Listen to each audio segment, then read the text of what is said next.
Welcome to the 2023 ESPNW Women in Sports Summit presented by Toyota, live from the beautiful Ojai Valley Inn.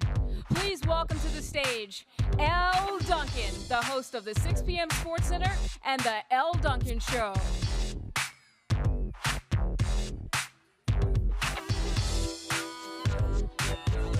What up, Ojai? Are you ready? Are you ready? Are you ready? I can dance, I can dance. Let's go, Ojai! Hey! Did you guys think that I was just gonna stand here and do all of the choreography from the Barbie movie? Because you're right, I will. Hey! What a fantastic evening. Welcome, welcome. Okay, sorry, I'm done. There'll be so much of that still ahead. Hi, Ojai! Oh, hi. Welcome to the ESPNW Women and Sports Summit. Run it back 14 times, why don't you? Let's go make some noise. We're so glad that you are here in person and, of course, with us live streaming. So many of you live streaming from the comforts of your own home. So many advantages that, by the way. Everyone here is mandated to laugh at all of my jokes. You don't have to. No, I was serious. Laugh at all of my jokes. We're so glad to be back with you in person. We're so glad to be here in stunning Ojai Valley. And it feels like every year we stand here and sort of say the same thing, right? Like, what a year. It was such an amazing year in women's sports. But doesn't it feel a little different this year? Right? Doesn't it feel like a little bit different? Doesn't it feel like there's just a little bit more juice to what we're doing and what we've done? I don't know, maybe it's me. Maybe it is the record-shattering number of viewers that watched LSU beat Iowa in the national championship for women's basketball. Maybe it's that. Maybe it's the fact that just a few weeks ago, 55,000 people watched Caitlin Clark at Kinnick Stadium put up more points in that football stadium than the Iowa football team has in decades, okay? It's the truth. Maybe it's the fact that the WNBA had its highest ratings in 21 years. 21 years. Or could it be that 92,000 people watched Nebraska volleyball set a world attendance for a women's sporting event? Make some noise for that. Could be that. It could be expansion in the WNBA. Hey. It could be expansion in the NWSL. It could be the fact that there is investment in women. We stand on this stage every single year, and we talk about how it is an act of courage and bravery to invest in women. And it is no longer the truth. It is great business strategy. If you want to be successful, you invest in women, and we are seeing that. It could also be, sports aside, that it was the summer of Barbie. I just came out to the song. Am I right? Oppenheimer who? Or maybe it's the fact that two of the most powerful entertainers in the entire world are women, Taylor Swift and Beyonce. Let's go. And they support each other. And the thing I need you all to know, and I hope you know, here and at home, is that this is not fortuitous. This didn't just happen to us. We didn't just luck into this. This is happening because of contributions by people like you. All of you here who work so hard to get us to that finish line, of which we have miles to go.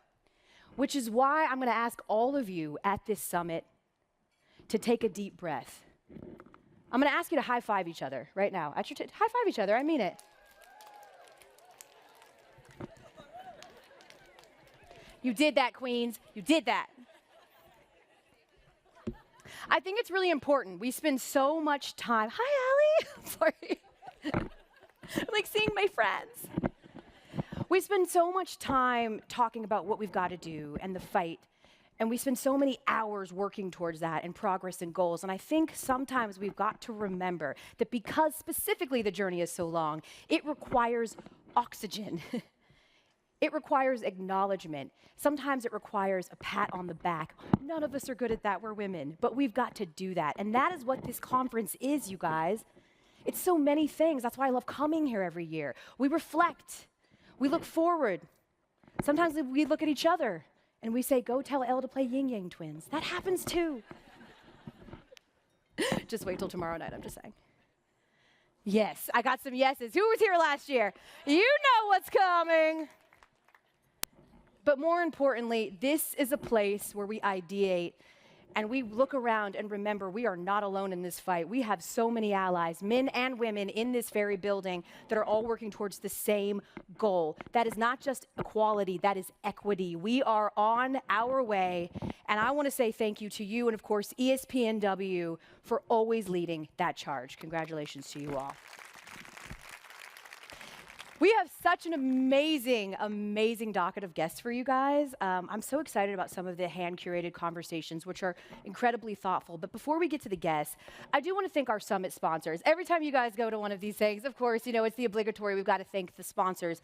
But there's a reason for that. They are so integral to what we do, not just here at the summit, not just in those beautiful custom-branded blankets that you got on the front. Those are fantastic.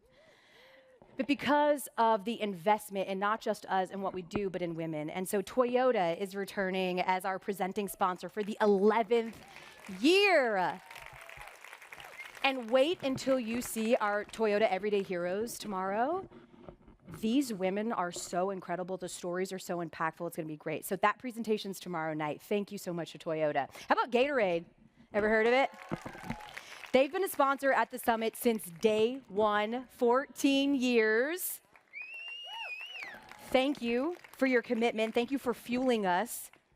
Google is back. Hey, their third year as a summit sponsor. Thank you so much to Google. They've been a great partner. In fact, they're going to bring us an incredible sneak peek of Candace Parker's new film, Unapologetic. Her keynote speech was going to be tonight. You might have saw that. But something happened. Her team won the championship. And so she's at a parade right now. She will be here tomorrow. We're going to talk about her life and her new film. I can't wait for that. And how about New Balance? I mean, who were nice enough to make me a custom pair of New Balances to match my outfit. I'm getting told that they're not custom, that everyone has these. That's fine. Thank you so much to New Balance for the swag. Make sure that you do go to the welcome suite. Did everyone hit it already? You did? Okay, perfect. If you haven't, you're welcome. Go. And Ally is here as well. We love Ally for their second year as a partner at our summit. We are so grateful for the support. We're actually going to hear from one of their key executives tomorrow morning. They are so intentional. They are so intentional. I can't wait for you to hear them. And how about Meta? Meta is with us for their second year as well. I found the Meta table.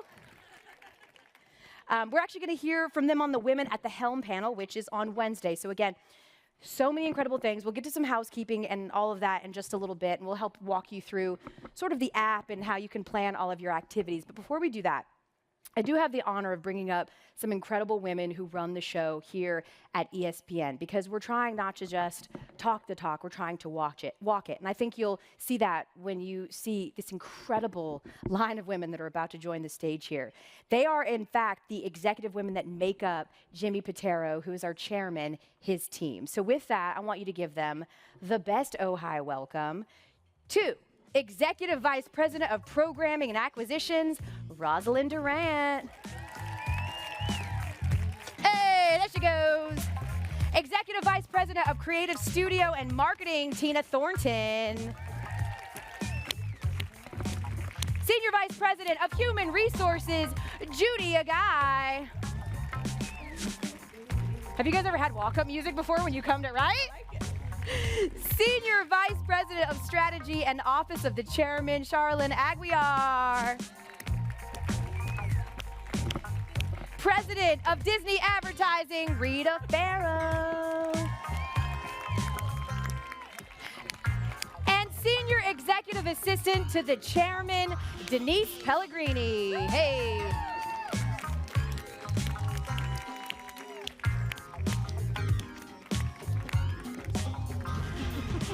Hey, they're bringing the energy. Thank you so much, ladies, for being here. We all know how busy you are, but we talk about this a lot, and I've said this before too, and I'm gonna start with you there, Tina. We reflect at the summit quite a bit just about what's ahead and what we still need to do. And I'm just wondering, as actual business leaders at the company, at ESPN, what to you does progress look like? Yeah, I think if you look on this stage right now, we are proof of progress, which is really important to us.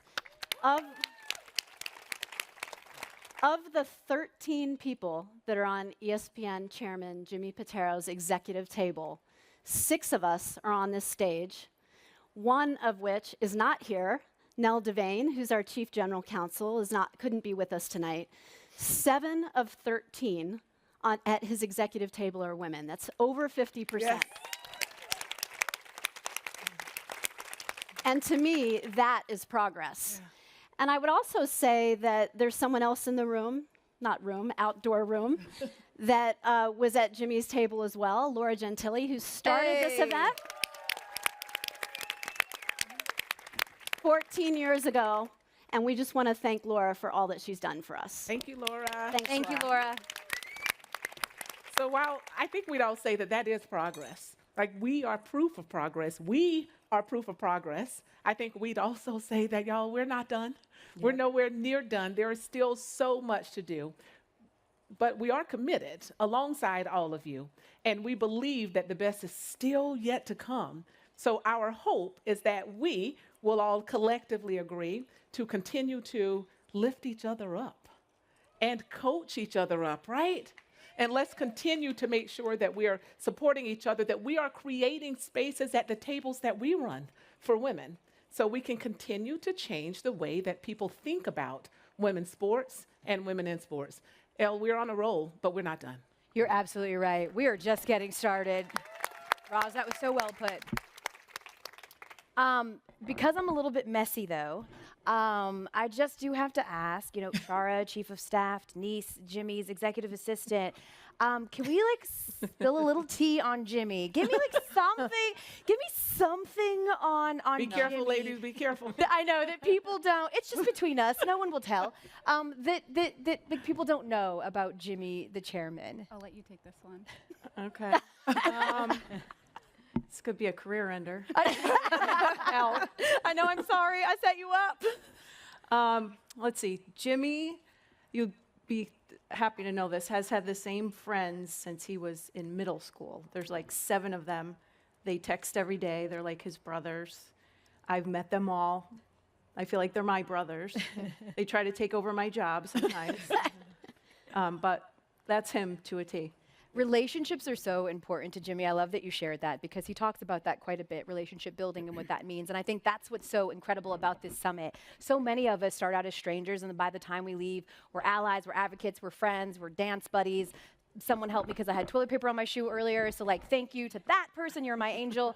And so I think that the idea that at the very top, that's important to Jimmy is really significant here. So one of the best parts of the summit, of course, at least on opening night, is sort of the sizzle that recaps the incredible year. You guys love the sizzle, right? Yeah. And because I love you and I want you to watch it without going like this awkwardly and weirdly, I'm going to let you ladies go back. You guys make some noise for Jimmy's executive team.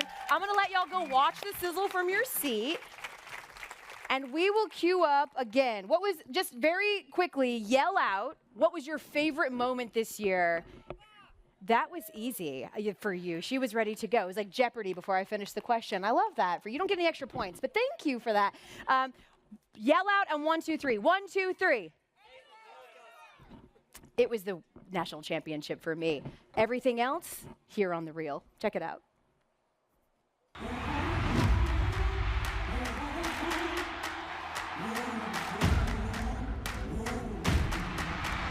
Oklahoma caps off the winningest season in history. Wasn't there even a question whether or not Aaliyah Boston would be Rookie of the Year?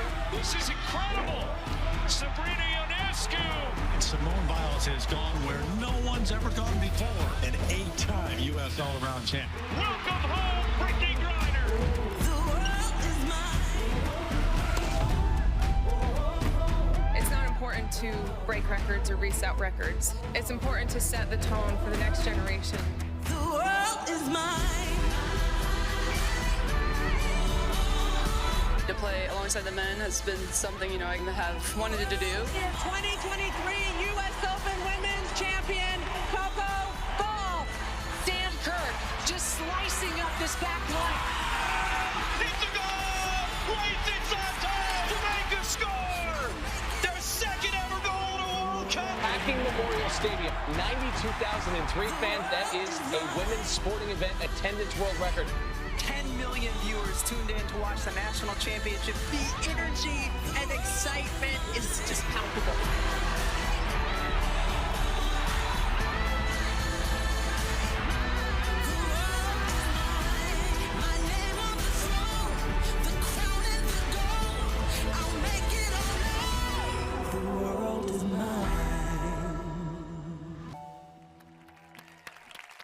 That is a W. Let's go. By the way, did I see Aaliyah here? Okay, all right. No? Okay. Did I make that up? Did I just envision? She is? There she is. I knew I saw you. Hi, Aaliyah. The only thing I'm not looking forward to in the college women's basketball season is that you're not going to be playing, but you did a pretty damn good job your rookie year, so you're fine. Hey, Aaliyah Boston's here. Okay. See, we still fangirl sometimes. With that, we are going to bring out our first keynote speech. But before we do that, can I do a quick social moment with you guys? Because honestly, I end up having so much fun here that I totally forget to take pictures. So this will be the only one for the whole entire summit for me. Are we ready? All right, ladies, just like wave or just do something cute. Hey, there we go. You guys kind of look like a captive audience in a bad way. Can you smile?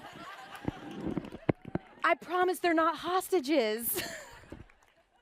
All right, with that, are you ready for our first keynote speaker of the night?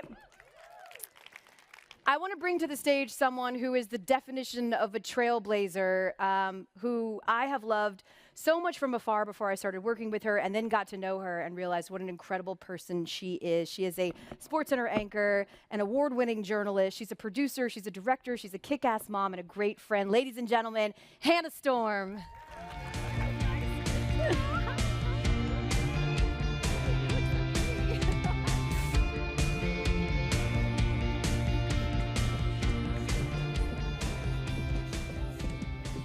Hey, everybody. Everybody good? Y'all ready? We have a huge treat for you tonight. When Elle said trailblazer, I thought she was actually talking about the woman that I'm going to interview, who is incredible. She is a super agent. She is an icon in that industry. She's a partner at WME. Jill Smoller, who represents the following: Serena Williams, Allison Felix, Sabrina Ionescu, Sydney McLaughlin. Just signed Meghan, the Duchess of Sussex. Who else? Bella Hadid, some dudes, Joel Embiid, Kevin Garnett. I mean, look at this. Come on out, Jill. Let's go. Francis Tiafoe, Rick Fox. I love it. Do you like it? I'm not aging well. You like your walk-up music? Yeah. I love it. Love the walk-up music. Very classic. That's a rough look. Uh-huh. No, that's awesome. Well, I mean, I know it's big. I asked Jill if she wanted to go into glam, maybe wear some lip gloss. No, you asked me if I wanted to wear some lip gloss. Yeah, I said I haven't for the last, I don't know, I'm 59, the last 40 years, so I probably shouldn't start tonight fidgeting with my lips here. So I'm sorry. It's not that I don't care, it's just that this is my best face. You know what? You know what's so funny is, and I wanted to say, yes, and that does deserve some applause. I also wanted to say there may be some cursing. I was just asked to, if you have little ones and you're watching, put your headphones on. You just never know. You just never know up here. I'm going to do my best. Well, I'm going to do my best because you are a really hard person to find information out about because you don't do these. You don't sit down and do interviews. Why is that? I haven't historically done these. One, I always feel like nothing good can come from them. From a business perspective, because somebody's going to have an issue with something you say or don't say. More importantly, I've always felt like my responsibility is to be behind the talent, and it's not about me. And I think there's a very fine line when people who do what I do start to think that it's about them, and lose sight of the fact that you are somebody there behind somebody trying to be the best at what they do, and your responsibility is to help them do that and sort of keep them out of their own way, and it can't be about you. And I think that's probably more why I haven't done a lot of these. But this is... And I don't know if I can't curse for like 30 minutes. No, you're allowed. You're allowed. We got that out of the way. You know, I'm not sure that people realize that you were a tennis player, that you grew up in Larchmont, New York, right? You're the youngest of four, and you left home at the age of 12, is that right? To go I to left home at Voluntaries Academy? I left home. My father said that I was never going to cut the umbilical cord and I would never leave my mother. I left home in my freshman year and went down at the time Nick Bollettieri Tennis Academy. That is not like it is now. It's now the IMG Academy, which we've recently sold as a part of WME, and it was really a boot camp. We got to on Saturdays from 5 to 7, you could either go to the Sarasota DeSoto Square Mall and buy food and shop, or you could use the payphone to speak to your parents, and it was only Saturdays from 5 to 7. So when I went there, I don't think it was what my parents, were thrilled about, but I think it's probably one. I often say Nick Bollettieri is one of the most formative people in my life, because what I learned there, which helped save me in my later life, was work ethic, discipline, understanding, hard work, and common sense will go a long way. And I learned a lot of my most important things in business and in life there. I still went sideways, even with all that, but it was, I left home early. Yeah, you said that saved you, and we can dive right into it because you've referred to it twice. Something that I didn't realize when we talked until you and I talked in preparation for this was your battle with substance abuse. Do you want to share? Do you want to share some of that with our audience? Yeah, we're going to start nice and light here. Yeah. Mom, if you're watching, I'm sorry. I know you don't like me talking about this. First of all, I've known Hannah for a really long time, and I've always felt like, first of all, have great respect. But I'm always the person likely keeping somebody from doing the thing that ESPN or somebody wants them to do. You can say Serena was never the best at wanting to go out to the Sports Center desk, or any of them. So I always feel like I was the blocker. But when Hannah and I got on the phone with a group of people last week, she asked why I don't historically do these, and I said, one, the reasons I gave you, but also, like, I'm not for everybody, and that's okay. And I'm not good at being what people need me or want me to be, but I'm just myself, and I'm super flawed. I grew up in a idyllic home. I'm the youngest of four, great parents, lots of love, and I am an abuse survivor at a very young age, and I know it's probably common. It's not a new story to many people in this room, but that led to, I was not, this is the first time I've ever really talked about this. I don't hide it, but so openly. I'm 27 years sober.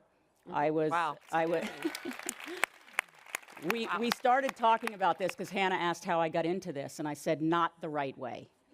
Because people often ask me how you got to where you are, and I said I am not the prototype. I started in the mailroom at almost 28, 29, newly sober. I moved out to LA on a Sunday with no car, no house, and started at $200 a week. I think I took home like $314 every 2 weeks in a training program in the mailroom, and I had just gotten sober. And I still don't know how I made that choice, because I literally made the decision to blow my life up. I was always supposed to go work on Wall Street. A couple of your siblings worked on Wall Street, right? Brother ran a trading desk. Right. Sister runs a trading desk. And my father, that was always sort of what I was not expected to do, but they just wanted me to be happy. But I think they all thought that was the road I was going to go into. And I don't know what made me make the decision. I was just getting sober, and I said to Hannah on the phone, like, I was either going left or right. My end game was not pretty. Like, I'm very happy to be alive because I think it could be very different. And I had, a very isolating end of my road. And I was either going left or I was going to be dead. And, I talk about that now because I think one of the things, I'm in the perfect job for somebody who does what I do for my career. Probably not the most perfect job for me, because my dad and mom always say to me, if you take 25% as good a care of yourself as you do your clients, you'd be perfect. And so it's a very double-edged sword. And, I feel like I learned so many lessons in trying to get through, navigate the things that I didn't know were bringing me to my knees. And I think I've represented some of the most iconic, accomplished, complicated. When and I say complicated in a good way. I think some of the most complicated people, because the through line to most of the greatest, and I know Julie Foudy's here, Aaliyah's here, I don't know who else is here, but to me, I've always said, if you go back and you look at our most iconic athletes, business people, icons, there's always a through line to some kind of, I don't want to call it, it's the thing that makes them exceptional at what they do is often the thing that makes it harder in the outside life. And So you're saying it's like a fine line between you have making to them have- great, but also becoming a downfall. And I just met Aaliyah 5 seconds ago with her mom, and I can't speak for her because she seems like one of the most normal, lovely people. So I'm not, when I say this, I'm already worried about what I'm saying. But You're just speaking from your I'm experience. speaking from my experience. Right. It's like there's a lot of, and I've represented, when I started, I had no clients. I started in the mailroom. I was promoted within 10 months, which was a joke. Wait, weren't you taking home faxes, like reading the fax? What was So everyone used to think I was really lazy, and I would always ask to get, back when I started, which is now almost 28 years ago, there was not, I had never been on a computer until I started in the mailroom. I was in college and I was taking typing. I had my first computer when I started in the training program, and there was no email system into computers. So there was a mailroom with 3 fax machines, and every bit of information came through these fax machines. And I figured I didn't know anything. When I was interviewing, they're like, have you ever read a script? I said, no. I was thinking I was going to be a movie agent. And that's what my intent was. And I knew I was great with people. I had great relationships, and I had a lot of street smarts, but I couldn't write a letter. I had no administrative skills. I figured out how to get my boss, who I was an assistant for, a gun and strippers. Okay. And no, but like I thought you were going to say a cup of coffee. No, but I it was started a at a time. I started at a time when it was the Wild West, and I won't say what. Okay. I guess I will say. I Sure, will. why not? Fuck it. Yeah, there you go. There's one. There were 3 assistants. I was Jizz 1. And if you can imagine back, can you imagine that today? And that's what he called us. And it's, wow. And it never occurred to me. I'm like, listen, I've survived the worst. I put myself in some of the worst situations based on what happened to me as a 10-year-old. And I informed a lot of my decisions on that. So it never occurred to me to allow something like, it didn't bother me. I didn't think about it. It was just what I did. And I would play tennis with him in the morning. I would get to the office. I was a terrible assistant administratively. I had never written a letter. Just learned. So the first night of the mailroom, we had to do something called script coverage, where you read a script and you do coverage. And it took me 7 hours to do it. And at 4 o'clock in the morning, and I had to pick up the mail at 6:30, I didn't know that I had to hit Control-Save. I know this is going to date some of you. Oh, gosh. So date me. I lost the coverage. And I went in the next day because it was the first assignment I had in the training program. And I was already older than everybody. I literally was like, I You must have been at least 10 years older than 10 years older, else, and they were all everybody's, coming out of a lot college. of people, and mom or dad ran a studio or something like that. Right. And I'm like, I made a right turn. I moved out. I started the job. And I'm like, I walked in and I said to the person, her name was Kristen Jones, I said, I'm going to just tell you the truth. I lost the coverage. I don't have it. I didn't save it. I didn't know how to save it.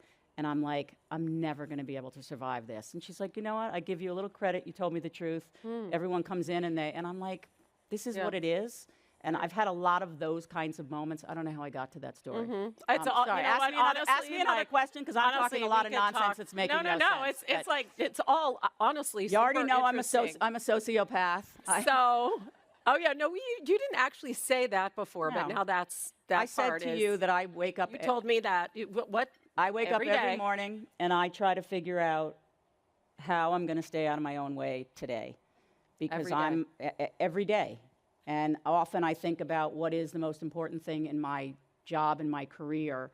And to me, it's the legacy that I leave behind. And that, I mean, the people that sadly come to work for me. And in our business, you're on a desk and you're an assistant and you learn how to be an agent by being on calls and by being trained by someone if they care. And to me, my biggest legacy is that most everyone except for almost everyone who's been on my desk is a superstar. And one day I'm probably going to have to work for one of them.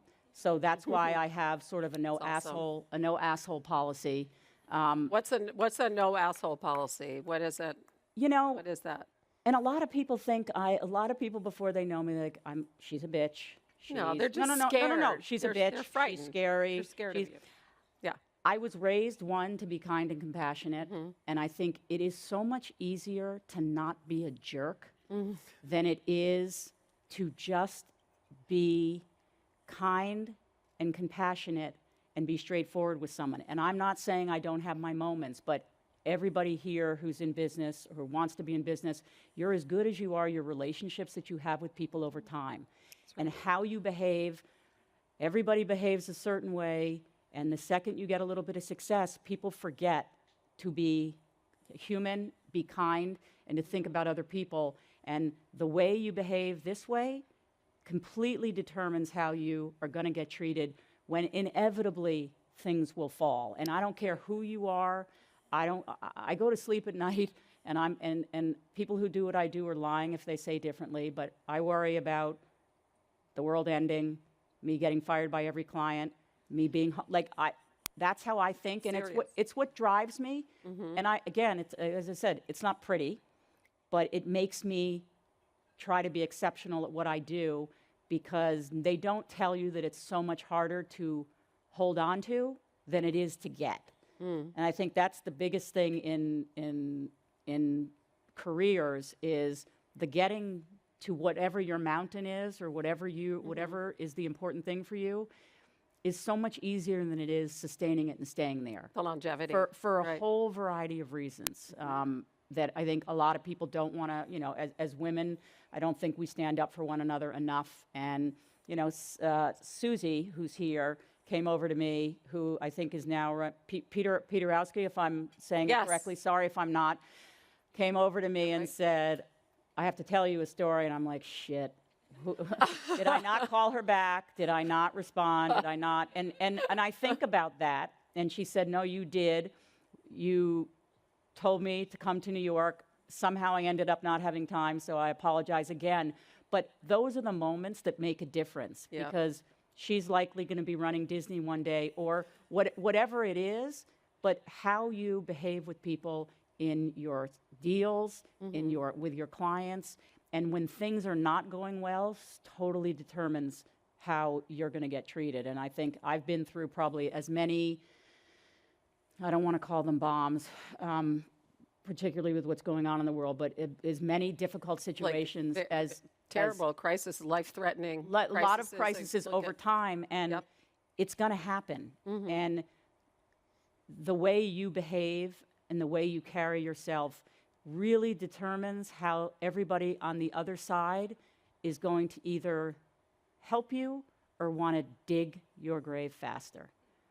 And I just think, again, I think I was raised, I got that from my family, from my brothers and sisters, and it's like, again, going back to just don't be a dick. Don't be an asshole. Because one, it's not necessary. Two, it's so hard to do what we all do, whatever it is, that it's so much easier to go through having great relationships that are going to be tested all the time. And again, the things are never a straight line. You're going to hit the wall. You're going to hit the skids in your career, in your personal life. And the measure of how you've behaved and how you've comported yourself is absolutely dependent on how you have gone through with people and how you've treated people conversing on the other side. And that doesn't mean saying yes to people all the time. That's not what we're talking about, particularly, that's something else that you and I talked about. So I mean, Jill, started off, your first bunch of, you had FloJo, right? You had Katarina Witt, again, two incredibly complicated and wonderful and everything tied up together with those two. And you also had Dennis Rodman on the back end of his career.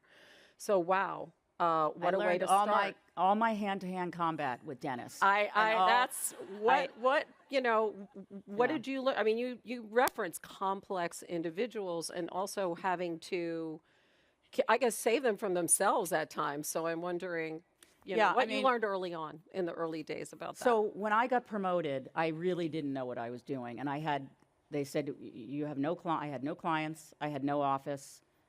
I could barely use a computer, and they needed what was going to be a sports person. I don't know, again, if anyone's old enough in this room, but there was a show called Arliss. Yes. It was on HBO. And I was on one of the episodes. Robert Wall. And it was just that time where sports and entertainment were converging. And they're like, we need someone to do with the person in New York who handles athletes for off-court appearances and endorsements and everything. You're going to be that person in LA. Because people would make cameo appearances in the show all the time. Speaking, and get all the off-court marketing. Yeah. And they said, go. I'm like, okay, but normally you train under somebody and you get to work on their clients and you learn the business. That's sort of how it happens now. And I had no clients. First person I signed was FloJo. And she was definitely, sort of not coming toward the end of her career, but it was the first time I dealt with a client death. Totally unsuited for that. I remember getting a phone call very early one morning from her husband, and I'm like, I'm barely functioning, like barely functional in what I'm doing. How am I going to navigate this? And all I could do was get in the car and drive down and show up. And then sometimes I guess that's what it is, right? Just showing up, it's amazing there, right? how hard it is to sometimes get people just to be present and show up, and it's amazing how long away it goes. And like Flo, again, I didn't have any clients, so they said you've got to figure it out. And I remember signing Rick Fox, who was just traded from Boston to the Lakers. Right. And I was supposed to have a meeting with him, but there was an intermediary, and he wanted to sort of charge us something to take the meeting. It was very convoluted, and I found out Rick was going to be at the Century Club in LA, which was a nightclub, and he was going to be there at Magic Johnson's party. There you go. So I went, and he was on a date with Christine Devine, who I still think is the LA anchor, the LA news anchor. Yeah. They were on a date, and I waited at the edge of the dance floor for him to walk off the dance floor, and I tugged at the back of his jacket when he was going up to the VIP room, and I said, I'm the person that's been blowing you up, trying to get a meeting with you, and I ended up getting the meeting. But my point is like, you got to just figure out a way. How to get it done. And you got to have common sense. And I just was like I tugged on his jacket. How did you, I love that. How did you, I know that Richard Williams, so you kind of became like the face of ICM sports in LA. Yeah. Right? And Richard Williams hired you to do something. It wasn't like a huge job, right? I mean, it wasn't not a huge job. It wasn't even really a job. Was it like a sliver of a job? So I got promoted, and I had been obviously a tennis player in my first life. And there was 2 young girls from Compton who now lived in Florida, and I went in at the time to the person that ran ICM, and I said, these are going to be 2 of the greatest athletes that have ever lived. And How did you know that? Because I just, one, it was lucky. But I mean, they were unbelievable athletes, and it was something that I hadn't seen, and so. And you knew what it took, having played professional tennis. So having great athletic ability, I did not the most with my tennis career. Okay. And that's one of the things that I look back on, and I talk about my parents a lot. They're 94 and 90, and my dad would always say, we want you to be happy, but we want you to do the best with what you have. And I had a lot of limitations that we didn't know about till I was older. It made a lot of sense. I was very textbook abused, very textbook addictive behavior that sort of held me back. So I have a lot of regrets that way. And I look, and so I was a fantastic athlete, but I absolutely did not maximize my ability. But you saw these 2. But I saw these 2, and I'm like, right. They are off the charts. And I went in, and he's like, well, but at the time, I was at ICM, and no one knew what ICM was. It was ICM, William Morris, and CAA. Right. And IMG was in the front position, and there was going to be a marketing guarantee. And I went in and said to the gentleman at the time, like, there's going to be a marketing guarantee. He's like, what are you talking about? I said, yeah, you have to pay a marketing guarantee.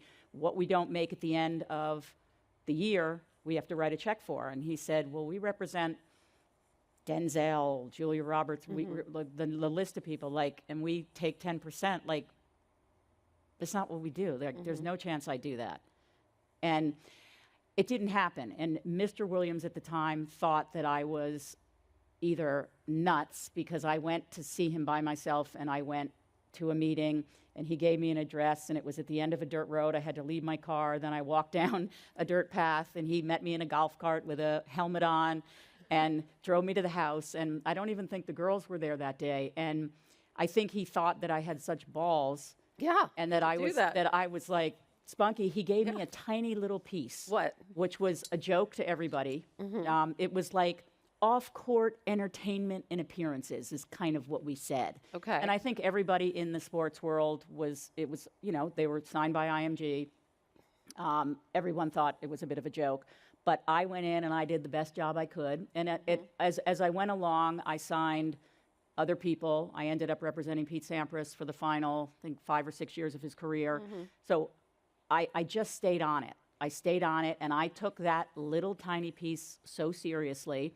And at a certain point, the girls wanted to be at different places. Serena wanted to branch out, and she took a chance on me, because when I say, like, I had Pete, but she was leaving a very true and tried and true system where she was. And, I often say sort of we grew up together, because we've been, she took a flyer on me way back before I really knew what I was doing in the early stages, and that's how it developed. And then you're still together, which is just so remarkable, because you see so much turnover. You just don't see necessarily those long standing relationships. And how is it to navigate Serena and other athletes? You said you've had athletes that are on their way down, or they've retired, or they're changed, their lives are changing now. Serena's a mom, and she has other priorities, other things in her life. So how have you sort of navigated all of her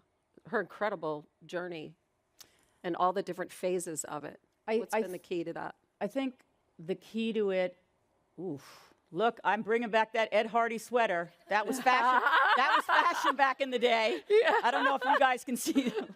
Wow. Holy that's smokes. so cute. There's the family. So sweet. I think love it. Totally lost my train of thought. Looking that's at that okay. You in the tragic Ed sweater. Hardy sweater. I know, Holy y'all. smokes. Where did you guys get that picture? I probably have that somewhere in storage that I can probably resell somewhere for a lot of money now. On Poshmark or something. It's back if in times style. get hard, you can. The thing I'd say is that, one, it's really hard, because there are going to be times when you have to talk about things that clients don't want to talk about, or you have to say things that they don't want to hear. And it's very hard to balance having those hard conversations with being afraid to be fired. So what do you just go into it with no fear because it's the right thing to do? No. Or because you said you worry about that every day. So how do you balance that? You have to pick your moments. Serena has always said to me, you always had the worst timing. And I'm like, it's never a good time to talk about anything that you don't want to talk about, or someone doesn't want to talk about. Especially somebody so accomplished. These people that you're dealing with are so accomplished, right? And but yet you have to really lay it out for them, the truth, and that can't be. I think for them to hear either. I think I've had a certain style of representation, which I sort of function more as a manager. I am all in, and it's not the best thing for me, but I tend to I've devoted most of my life to doing the best job I can for a number of people, and I think it's how you show up when shit's coming down the leg and things are exploding. Listen, I'm doing pretty well. I think so too. But I don't know, I guess there's a nicer way. When things aren't, it doesn't sound the same, but when I'm talking about everybody shows up for the good time. Right. It's very easy when someone's winning an NBA championship, whatever the sport is. It's very easy, and everybody's around when there's good times. It's very hard to find people in your life, and the mark of, I think, the best representation is someone who's your ride or die, that when things are really south, that's when your job is important. How you show up in those moments when everything is falling apart dictates how someone potentially can come out of that.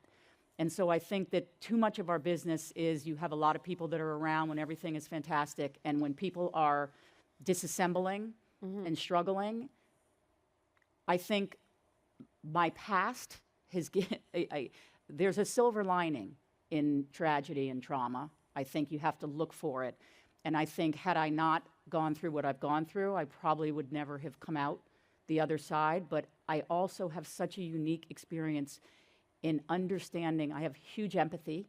And if you start with empathy when someone is going through something, and somebody said something to me, there's something I've always remembered. Robin Roberts once said here, make your mess your message. Yeah. And I never forgot it.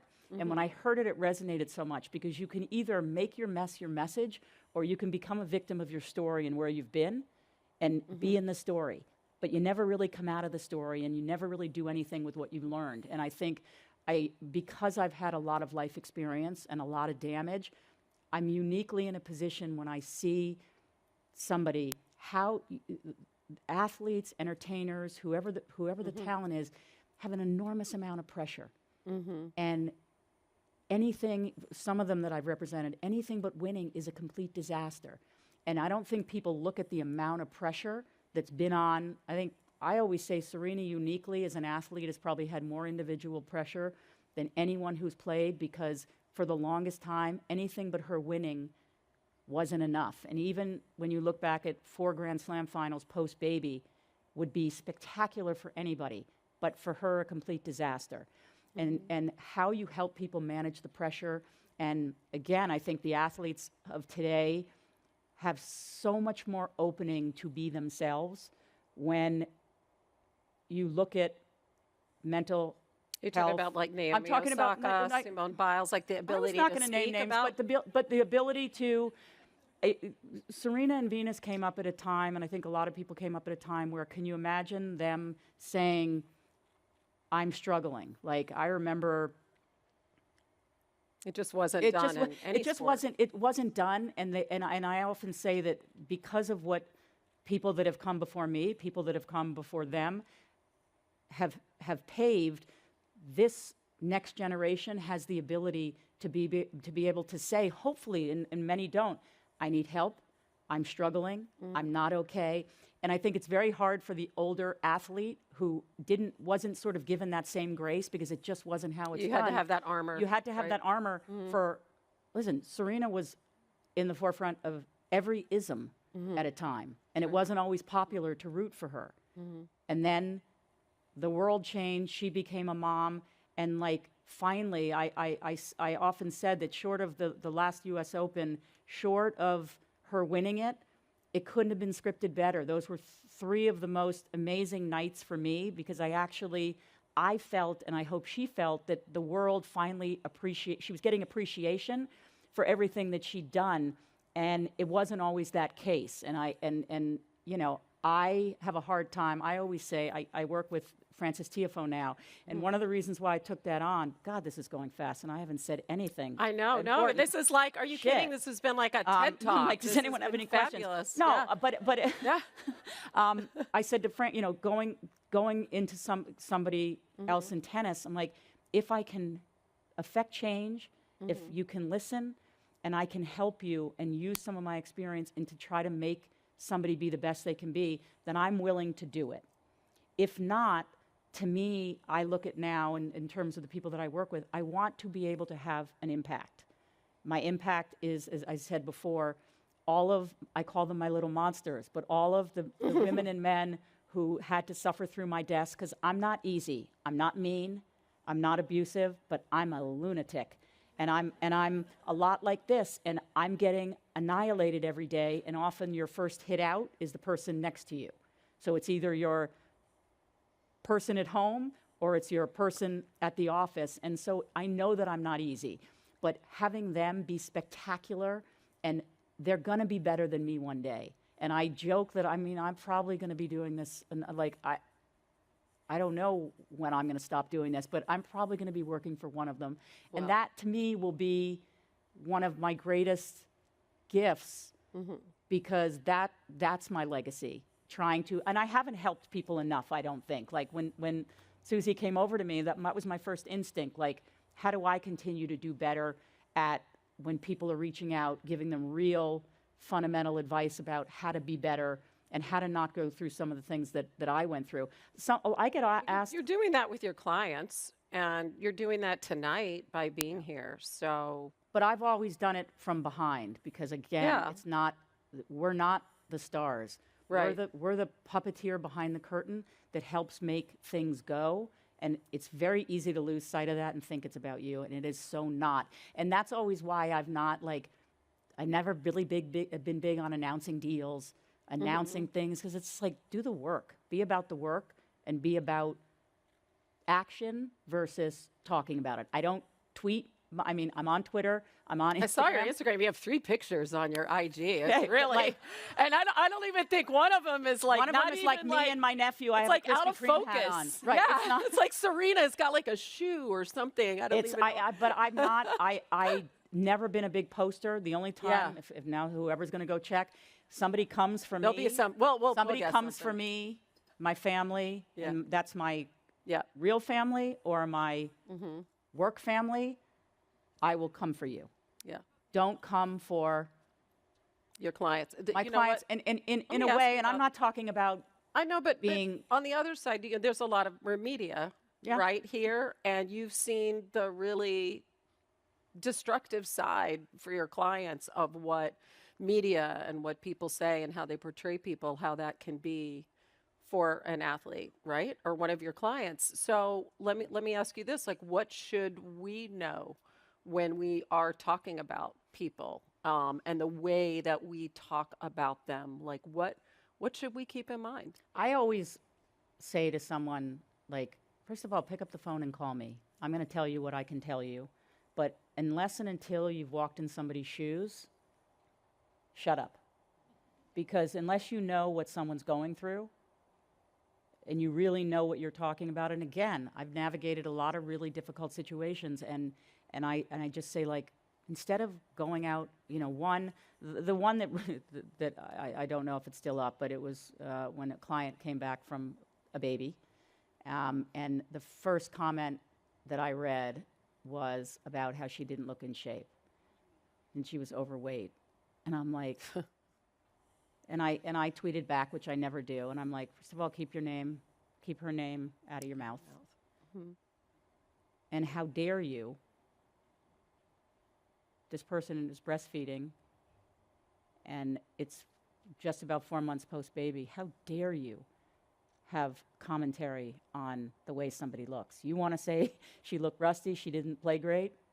Fine, but do not do that. And that's the only time I really come out. So what I would say is, it's people's lives that are in the balance here, and I think we don't think about that, because particularly some of the most accomplished ones are so perceived to be robotic and inhuman because of the way they perform. Underneath that is somebody that you have no idea what's happening in their life. So before you make a judgment, I always say to people, I'll tell you what I can. I'm going to protect my clients. I'm going to protect the people that I work with, but maybe just ask some questions. Ask some questions. And you don't always know what someone's going through. And again, I am a firm believer in showing up, win or lose, doing all the things that you need to do. And I've not always done that perfectly in being able to manage that. But you never know what, unless you're walking in someone's shoes, what's actually going on. I just want to. I don't know. I didn't really answer that. You but did. No, and did. I think that honestly we do a lot of times treat athletes as commodities, and we treat it like them not as people, and it's our right to say whatever the heck we want to about them. And I do think that it bears remembering that they are people, that they are going through a lot, that they're under a lot of pressure, right? Just but it's because the they same do way it with publicly you. and I'm make sure, a lot like, of money. you were coming up Right. at a time when there was not very many of you. Right, And right. and I don't and again, there wasn't. You're, I think, younger than me, but there wasn't all the social. No, I'm not. There wasn't the social media and being able to Just read. have on more lip gloss. That's I know, it's the lip. I'm never gonna look down the. Can you imagine if I came out here with red lipstick? At least I'm consistent. But social media has changed everything for everybody. yeah. And there's nowhere to hide, and you cannot go be on social media. But it's Yeah. amazing to me the number of times, and I have clients in a whole variety of areas where they'll say, "Well, so and so sent me this text or this story." I'm like, why do people, friends and family, feel like it's a good idea to send stuff that you can't possibly think is good for somebody to see or hear? And I'm not talking about enabling people. There's a very fine line between being open and honest and enabling and not telling people the truth. I think What is that line, really quick, before we let you go? You got 3 minutes. when someone's life is in the balance, Yep. when someone's career is in the balance, when you know that they are going down a road that is not going to end well, to look in the mirror and know that you said what needed to be said, that you told the truth. And it's hard because you work. I'm a worker. You work for them, and you have to be brave enough to not be worried about it ending if you say the wrong thing. And it's one of the hardest tightropes to walk. But at the end of the day, you know, I often think back in some of the great stories we hear in the world in entertainment or in sports, people that have not survived. And I often think about all the commentary we have around those situations, about everybody weighing in about, well, why, like, where was everybody when it was happening? I often think about that. Like, I had my family, I had a brother who was up my ass when things were falling apart and, like, literally said, like, you're high at the end. And I come from a family where this doesn't happen to us. My little sweater around my neck. My mother called me when I walked in here and literally said, "Can I see what you're wearing? Are you dressed appropriately?" I'm like, love that. "Mom," I handed the phone to somebody. I said, "It's my mom's on. Can you show her that I'm wearing that?" She's like, "Are you in sweats?" No, I'm not in sweats. So That's awesome. I think That's great. telling people what they need to hear at the risk of it not ending up well for you, you can look in the mirror and know that you didn't abandon them in a moment of crisis and not do the thing that was hardest to do in order to help them stay, when I say stay alive, literally, figuratively. So I think it's not a perfect science. I think, you know, if there's one thing, many things that I've gotten from this conversation is, you know, when we look at you and your resume, I'm fucked up. We see all the, no, you're incredible. And we see like all the successes. Really, you are about the journey. It's really, you are about the journey. And I think that's really cool. And that's something, you know, that I think that we can all learn from. And I think you're amazing. Thank you for sharing. Thank you. Your personal Sorry this was story. so serious. It wasn't meant to be so serious. But Why? This is like, you really know started. what? I didn't know you were actually going to start with the question about. Oh, it was my second question. second que- But you know, this is about inspiring people. This is about truth telling. This is about, and I'm sure there are many things that you said that resonate with every single person in this room. So you were very giving of yourself. So we appreciate it. Thank so you. Jill Smoller, Thank you. everybody. Thank you. Yeah, thanks, Jill. And I like you. All right, so it is time now for familiar face. She is really at the heart and soul of this summit. She is a former captain of the U.S. women's national team, two-time World Cup champion, and Olympic gold medalist, one of the most fun, cool, and amazing humans on the planet. You know her, you love her, Julie Foudy.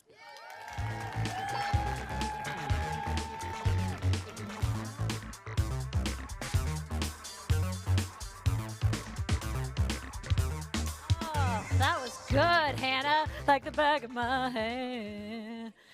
Oh, wow. How do you follow that?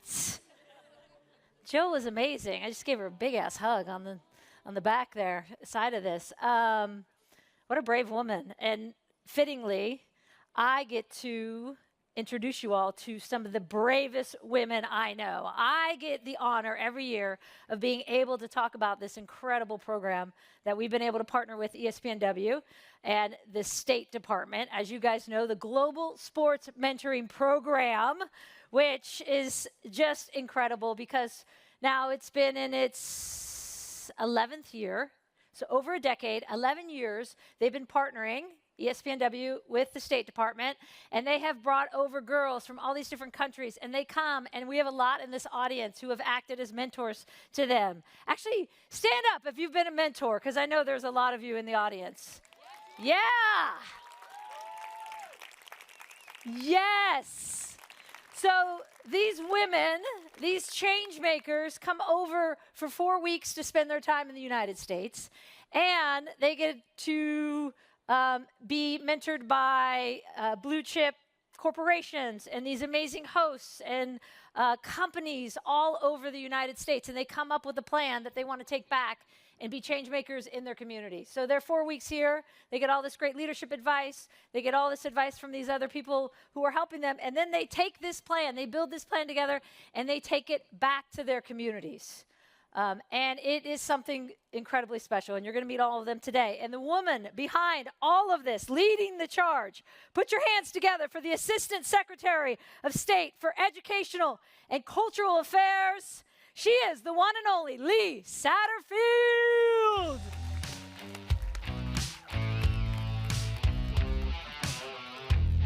Hi, Mama.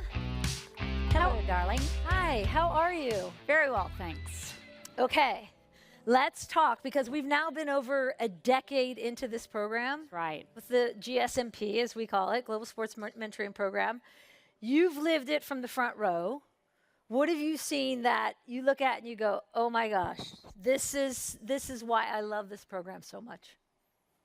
There's so many things about it to love, but at the top of the list really has to be the people. The participants, the amazing women, and you'll get to meet the 2023, what year are we in? We are Thank in 2023, you're welcome. Class in a few minutes of incredible change makers. I love that you used that phrase. That's exactly who they are. And that I'm thrilled that you asked some of the mentors to stand and be recognized, because they're also change makers in their community. And through this network of people who come together and want to make the world a better place and talk about peace and economic opportunity and inclusion is what really this program is all about. So I want to thank everyone who participates and welcomes your companies and your hearts to all of our participants. I just want to say thank you. And it was over a decade when we launched this thing with Laura Gentile. Mm-hmm. And she was really the brains behind a lot of the thinking in this. And I think what we're going to do in the next decade with Tina Thornton and everybody at ESPNW is we're going to grow it and have impact that we can't wait to tell you about in the years ahead. Love it. Love it. You have, and that's not even including the women that will be on this stage in just a moment, but you have now, over this course of decade, you've got 163 women, Lee, from 72 different countries who, as we were talking about, and there's the map, just to see how this community has become this incredible global community. Mm-hmm.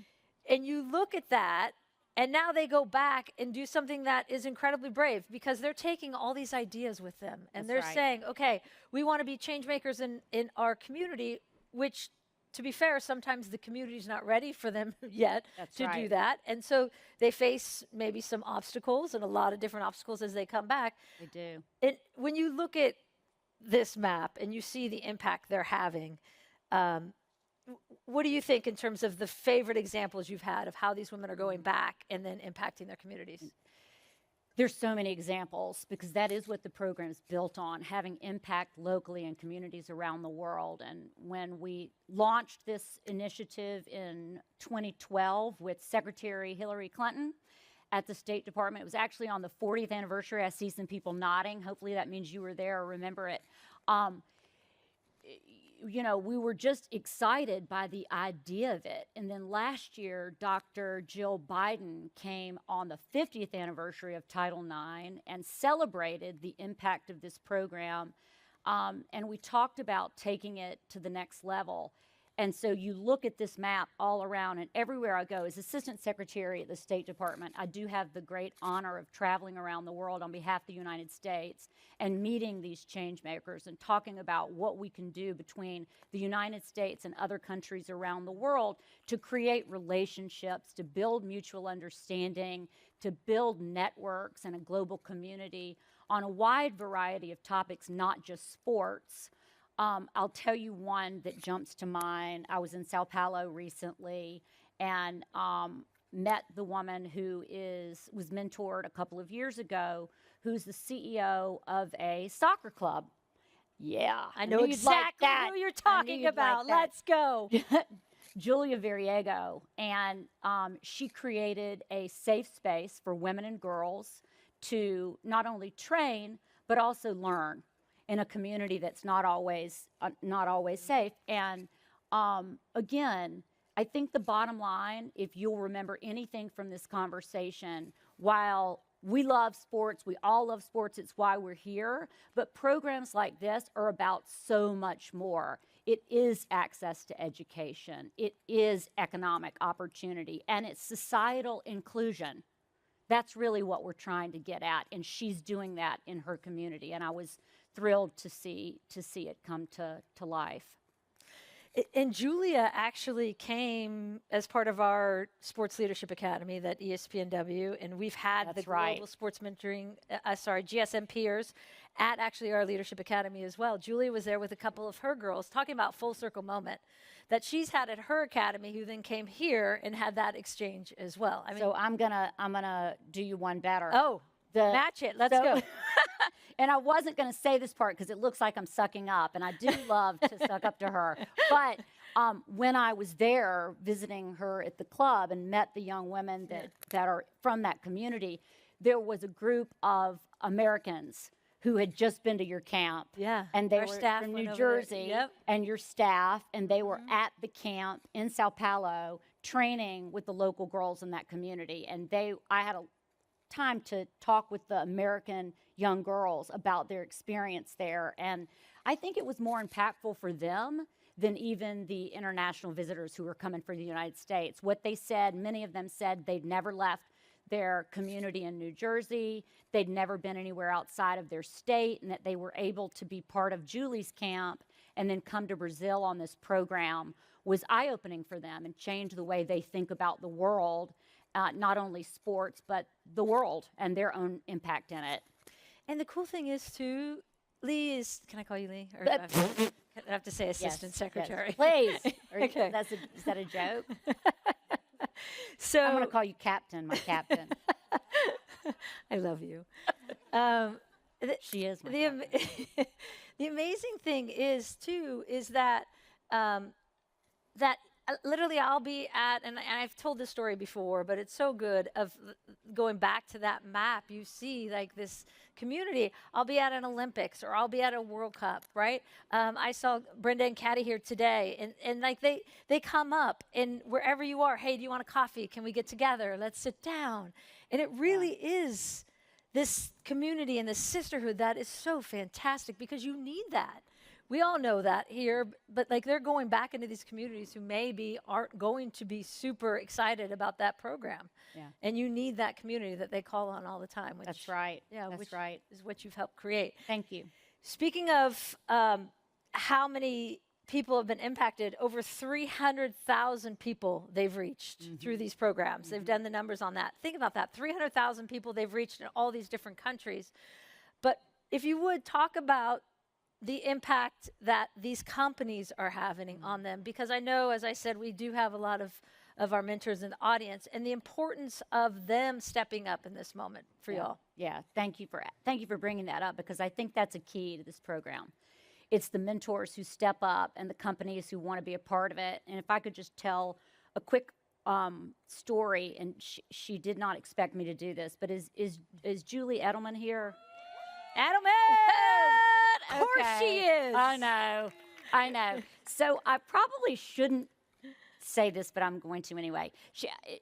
Because so many of our mentors are MVPs, but she really is the MVP of this program. Do you know she's mentored since the very, very first year and continues to do so, and including this year? She's really leads the way in terms of how to embrace this program. And she told us a story once about she's been now to 3 different companies along the way of her association with this program. And each time she's gotten her company to do it again and again and again, and other companies, of course. But she told me once that at P&G, they actually changed one of their marketing concepts, a multi-brand, I don't know the language because I'm not in that world, approach to one of their campaigns based on information that she got from international visitors as part of the program. So P&G actually changed strategies along the way. So she was able to learn and grow in her business from them. And she and Diane, her wife, have mentored 10, I think. 13, thank you, over the years. Yeah.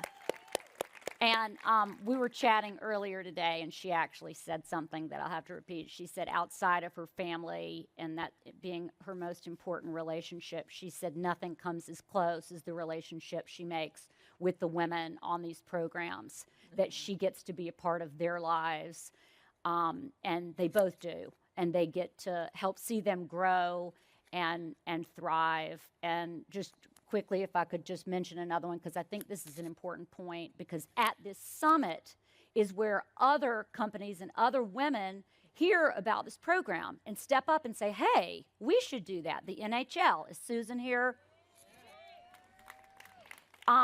We were just we were having a laugh about 10 years ago, we were on a hike at one of the summits. We were dodging snakes. We started it. That might have Where been was that? in Arizona. Yes, Yeah. yes. And we went on the morning hike. It won't happen tomorrow. Don't worry for those of you on the hike. There's no snakes in No Ojai. no snakes here. It's perfect. But they said, be careful of the snakes. And we were like, what? Did they just say, be careful of the snakes? So we went together and we're hiking, and I was talking about the program. And so Susan said, NHL needs to be part of this program. And so not only did she continue to do it for 10 years after that, but she told me today they have 11 women who are part of the NHL that help mentor. And so I thought that was an interesting concept. Yeah. So they grew it within the company. Within the company. Yep. And then last shout out is to the NFL. Last year, I heard that the Green Bay Packers, are they here? And NFL heard about it last year at the ESPNW Summit and said, wait a minute, what is that? We've got to be a part of that. We want to empower women all over the world. We want to be part of this network and amazing community. And this year they've got 4 from NFL. So NFL Films, Green Bay, and I think the Chargers are the other team that are mentoring. Yeah, and I should mention everybody because it's amazing community. But take time to talk to some of the women who are here that mentor and ask them that question. I mean, there's got to be many more examples of ROI that you can tell your companies to get them interested. But I think from a personal perspective, that's the most interesting part of the story to me. I love it. I love it. Should we start the MVP chant? Yes. For him? Yes. Anyone who wants to join will become an MVP. You're going to have to talk to Julie and Di, however. Get all the basics down from them. All right. Should we bring these amazing women we've been talking about up to the stage? Definitely. Let's go. Let's get all 16 of them from 16 different countries onto the stage. Here we go. I don't even know what the walkout music is for you guys. Oh, we need walkout music. Yeah, yeah. Yay! Yes, yes, yes. Hi, hi. Yes, yes, get it. Yeah. Let's go, let's go. Woo! You guys look good. Let's go. And me.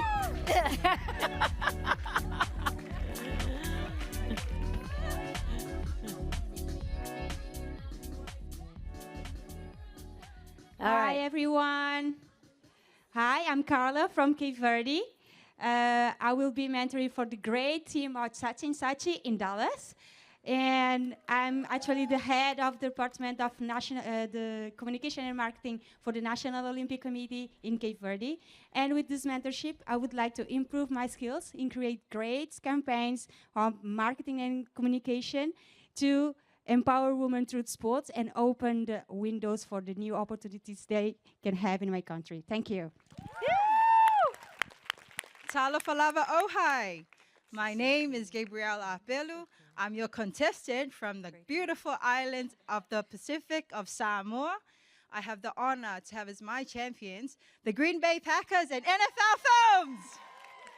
I am a rugby league player, coach, and mentor, and I'm also the founder of Samoa's only women in sports service organization, where we look to create champions of women in sport to elevate and celebrate our challenges and our successes in advancing gender justice and gender equality.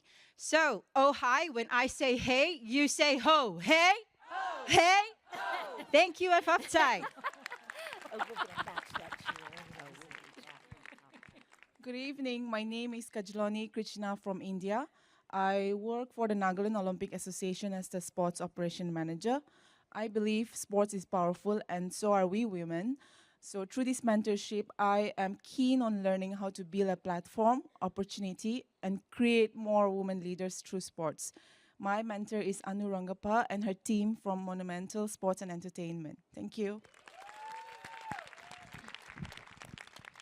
Hello, everybody. My name is Karen Torres. I'm from Bolivia. I'm a 3-time Olympic swimmer, and I'm also a swimming coach. Thank you. I will be mentored by Linnea King from the amazing New Balance. And I know with GSMP and my mentor's help, I will be able to provide swimming access to all Bolivian kids, regardless their background. Thank you. Nissan Bulavanaka. My name is Leilani Burns, and I'm from the stunning blue waters and the white sandy beaches of Fiji. I am a former professional rugby union player representing my country. I am a rugby commentator, TV presenter, and also the sponsorship and hospitality manager of the Fijian Drua. In terms of my program, I have the privilege to be able to be mentored by the simply wonderful Susan Kohig and her amazing team at the NHL. So a very big shout out to Susan and Beth who are with us this evening.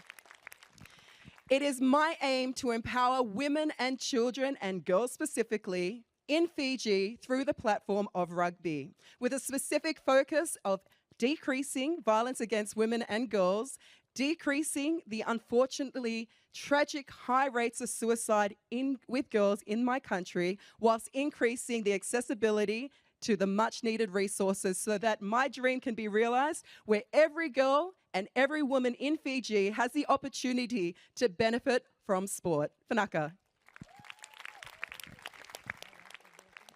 Assalamu alaikum. Good evening, everyone. My name is Lyubov. I'm from Uzbekistan. I'm going to be mentored by Joe Valen, USTA Orlando. I'm a founder of Tennis Family Uzbekistan. It's all about beautiful community of tennis players in my country. I came here to learn how to grow sport of tennis in my country and how to involve women and girls to play tennis in Uzbekistan. And I want to say hi to my community who is just watching me online right now. I love you guys. I miss you. Thank you very much. Hello, good evening. My name is Maria Fernanda Franco Luna, but you can call me Mafe! Yeah. I'll be mentor for amazing Maria Soares from ESPN. I'm from Colombia, obviously. And I'm a sport journalist and also female soccer narrator for Matchday Media. That is my media on YouTube. Please follow. And during my mentoring, I want to learn how to become a greatest leader for my community and especially for soccer, young soccer players in my country, in Colombia. Thank you. Hello, good evening. My name is Marketa. I'm coming from the Czech Republic. I'm the president of Soccer Players Union. I'm a sports attorney, arbitrator, a member of number of committees. We have a Fair Play Committee and also a FIFA European board member. And I'm a founder of the Czech Women in Sports organization. That's why I'll be mentored by the Women's Sports Foundation. Thank you. Yes. Hello, everybody. I'm Mayan Omer from Saudi Arabia. I'll be mentored at the University of Louisville by Dr. Hancock and Keaton. I have a PhD in sports science, adaptive sports. I am the founder and CEO of Team Up for Sports and Team Up for Mental Health. So my goal is to provide access to sports for all, including these with special needs. So currently I'm working on an expansion project to build our own multi-sports facility. So the focus of my mentorship will be on sports administration and management. Thank you. Hi, everyone. This is Nemesia Hijos from the great country of Argentina. I'm a PhD. I'm a PhD social anthropologist. I'm working actually in the sports field related to gender and consumption. Nowadays, I'm researching about professional women athletes. I will be mentored by Laura Burton and Daniel De Rosa at the University of Connecticut. And my focus of the mentorship is to expand and connect the academia, you know, from the ivory tower to the real world, trying to transform teaching, learning, and researching also, through different actions like live in labs, sport events, and social media. Thank you very much. Hello, everyone. I am Nita from Kosovo. I am a sport integrity consultant. I am specialized in preventing abuse and harassment towards athletes, both at the national and also at the international level. I will be mentored by NCAA, and I want to learn best practices that they have on preventing abuse and harassment so that I can best serve my communities when I go back. Hi, everyone. I am Renata Siqueira. I am from Brazil, and I will be mentored by these amazing women, Julie Enderman and Diane Camus from Double Verify. In Brazil, I'm working as executive director of a sports NGO called Bola Pra Frente, that is located inside a favela in Rio de Janeiro. I would like to develop in my mentorship how to create opportunities to change lives of Black girls in Brazil using sports as a tool to open doors. So let's go. What an honor to stand before all these beautiful women in the world of sport. It's a blessing. Well, my name is Rita Aliguma from Uganda, the Pearl of Africa. I'm the founder and CEO of the Aliguma Foundation, an NGO that uses sports and enterprise to transform lives in slums and vulnerable communities. My mentors will be National Football League and LA Chargers. Megan is here. A round of applause for Megan. And I'm looking forward to learning on to equip myself in financial management and business management skills to empower my girls back in Uganda. Thank you so much for hosting us. Hello, selamat malam. My name is Sarah, and I'm from Indonesia. I will be mentored by the amazing Val Ackerman from the Big East Conference. I'm a sport professional. I'm involved in Indonesian basketball, and our last project was the FIBA Basketball World Cup 2023. And I'm aiming from this program to learn more about how we can monetize sports. And I wanted to go back home and create my own sports marketing company, which will be the first female-owned sports marketing agency in Indonesia. It's hard to top everything that's been said so far, to be honest. I'll try to keep my voice very calm because I come from the tropics and my whole body is shaking in the cold at the moment. My name is Sarah Pang. I am a Singaporean. I come from Singapore.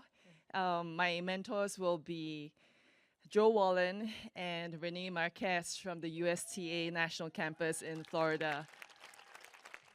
I am also a pro tennis player, and I am pioneering the advent of independent funding for athletes in my country so they can access greater levels of high performance for our nation. Thank you.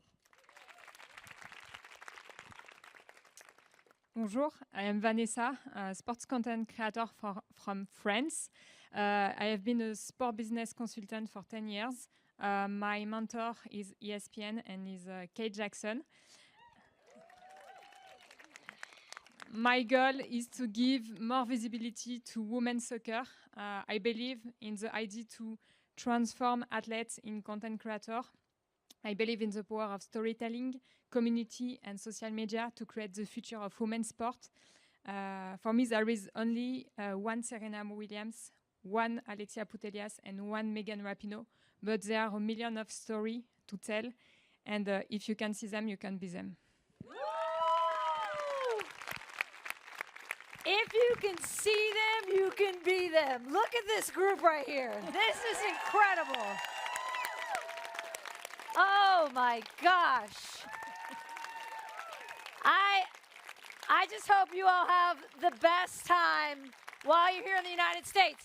Yeah, and while you guys are up, I think we should teach them a little. I'm going to teach you guys a little United States cheer. Do you want to learn it? All right, because this was something actually that Lee and I did together in New Zealand when we were together for the State Department. Lee was doing a clinic with a bunch of us from the U.S. women's soccer team. I used to play on the U.S. women's soccer team a long freaking time ago. And our cheer, when the USA goes out, we taught this whole community, right, Lee? We did. And Lee, I don't know if we have the picture. Lee. Terrible. That ain't pretty. Lee got really into this chair. I mean, like really into it. Because what I said to Lee in this moment, leave that up, Andy, do not take that down. Oh my God. What I said to Lee is like when we would get in the huddle, right? It was the last thing we would say together as a team. To this day, the United States women's soccer team still does this. In other countries, you guys, I don't know if you call us USA. Do you call us USA? No. No. Okay, well, when we would go abroad, they would call us USA, and we thought that was really funny. So we, way back in the day, we started our cheer is USA, USA, USA, But I was telling Lee, like the has to be from your soul. Because it's like right before you go out and play, right? So you guys are all going to go back. You're going to spend a couple days here in Ojai. You're going to go back to your communities. Like the has to be like, yeah! Gotta mean and it. y'all are going to mean it. You're going to have a face like Lee when you're done with this. From your soul, are you ready? Yeah. Do you need a review of how it works? Yeah. So on 3, 1, 2, 3, USA, USA, USA. And you can kick. You've got a cramp. Lee's got a cramping calf, so be carefully. Okay? Kick anything, but from your soul. Are you ready? Yeah. All right, take that mic. You get to do it too. On 3. 1, 2, 3. USA, USA, USA. Yeah! Yeah! Thank you all. Thank you. Best of luck. Thank you. Appreciate you guys. All right. Go get it. Go get it. Right there. Yes, go get it. Guys. Go on. Y'all are awesome. Rock. Yeah, come on. We're playing you guys this week. Colombia. Are you going to the game? Thank you. USA. Let's go. USA, USA, USA. USA, USA. Bye, Lee. Okay, I don't need this mic. Lee, take this one with you. I got myself a mic. Okay. All right, now. Oh, I love them so much. If you ever had any, like, you look at, like, the world and all that's happening, and then I look at that stage, and I'm like, okay, we're going to be okay. We're going to be okay. Deep breath. Okay, all right, now, next up, Put your hands together because this is the woman who puts all of this together. We know her, we love her, the one and only. She's ESPN Vice President of Marketing at ESPN and ESPNW, Rachel Epstein.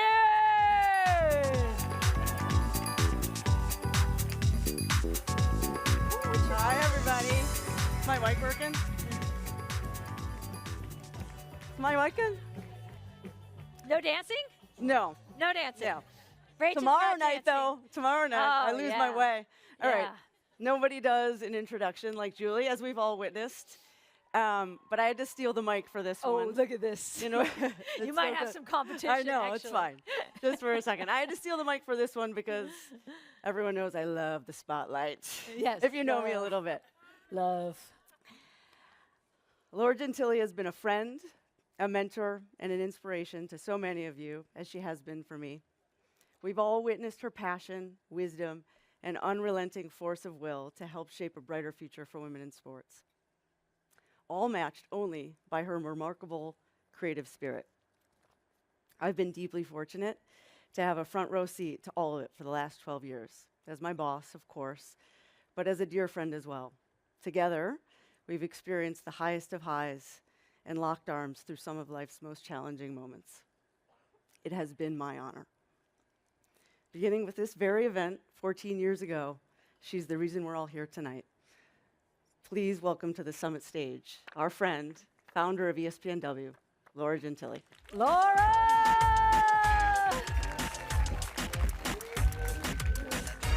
Oh, I love it. Hey! Hi, Mama. I was getting worried. Hi. Seat you on. Aw.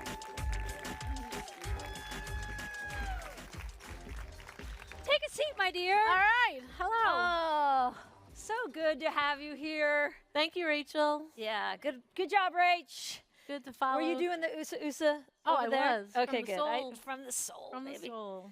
When you see in real time these women on the stage in this program that you helped create, what's going through your brain? That has to be a super proud moment.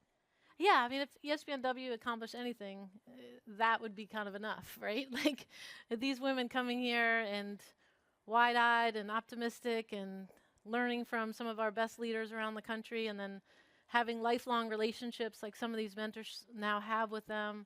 I mean, it's an astounding program, and I'm super proud of that, and I'm super proud of everyone in this audience who supported it. You know, a lot of folks were shouted out already, but Sue, Julie, Di, there's so many people who year after year after year host these young women and give them the knowledge and the wisdom and really just the inspiration to go home and do great things. Yeah, and I remember that Hillary Clinton State Department visit. Yes. Yeah, in our little suits, and we were looking good. We are like, we're like, what are we getting into? But this is exciting. This is really exciting. Well, that's kind of how you've always rolled, though. What are we getting into? I think that's the perfect description. I mean, there it is right there when we started it. I like that suit. I stopped wearing suits to work. The problem is I can't fit into any of my suits anymore. When you look back over these 14 years, I mean, you have had the vision to pull all these different women from all these different silos and create something. And when you look at it, you're not just creating a space for us to gather, but you're creating a space for us to amplify and to celebrate and to support. And so I look at that, the bravery we'll talk about that goes into that. But first, give us the origin story, if you would, of that very first summit 14 years ago. Well, it seemed like we needed a catalyst, you know, something to launch this idea. And look at that, Julie. Look at that. Bright-eyed and bushy-tailed. With the kinger.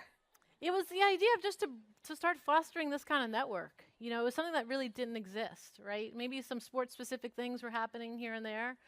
But there wasn't really a gathering place for sort of all of us who have a vested interest in the future of women in sports and women's sports and an opportunity to kind of build our own network. We used to talk about it. It's like the young girls network as opposed to the old boys network, you know, and how do we kind of create our own new future and get to know each other and create this environment where it's super honest. Like Jill Smoller speaking her truth and sharing. Like, ideally, over the years, we've created that environment where people feel comfortable sharing the most intimate details and in a way, though, that helps all of us learn from it. So I think the first summit was, frankly, an experiment.